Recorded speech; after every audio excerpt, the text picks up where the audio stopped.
Okay, good morning. Today, naisipan ko i-check yung ating battery, yung ating lithium. So, open lang natin. Yan yung ating lithium battery.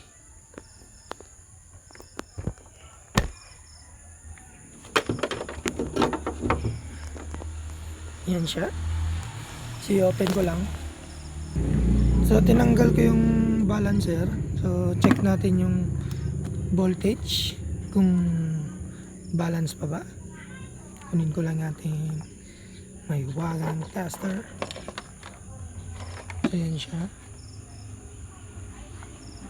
Set natin sa DC. So, yan.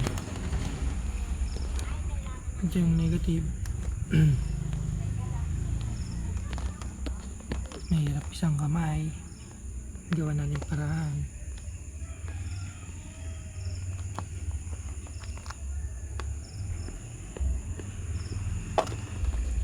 So yun siya. Negative first cell. So 3.33.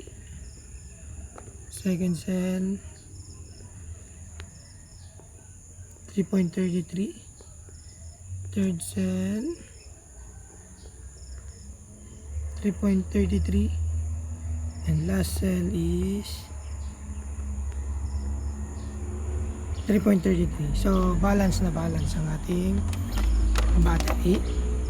So i-open naman natin yung cover nya to check the physical appearance. So ito yung terminal.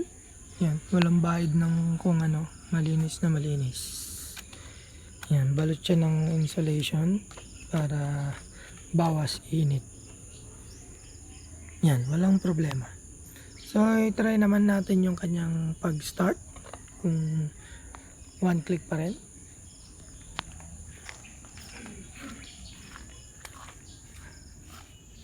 Madumi ang ating sasakyan. So, yan siya. Click na rin.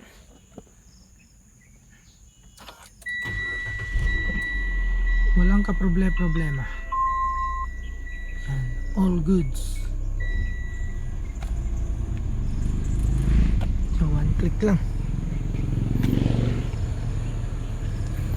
So, tignan naman natin dito. Yan. Kung nag-charge ba siya. Ilan ba ang palo ng kanyang charge? Sa una. Matagal-tagal itong hindi ginamit. Yan. 41 ampere. Yan, bababa na.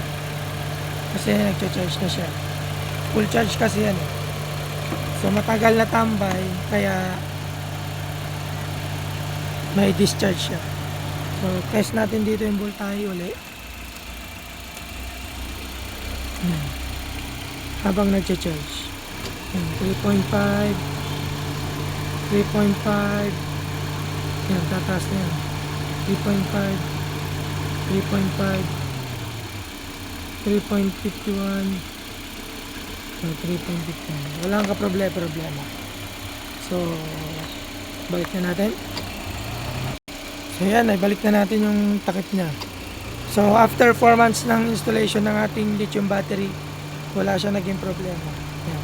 Balancer lang pala yung nilagay ko kasi yung BMS ay laging nasisira. Mataas kasi yung cranking current nung nung motor natin. Ay motor ng sasakyan natin. Kaya hindi kinakaya. So ayan, balancer lang okay na. Basta walang maging problema sana. Yan. So check lang time to time. Pero sa akin, chinek ko after 4 months. So far wala naman naging problema. Yan. Okay, nandito na lang. Thank you for watching. Bye-bye.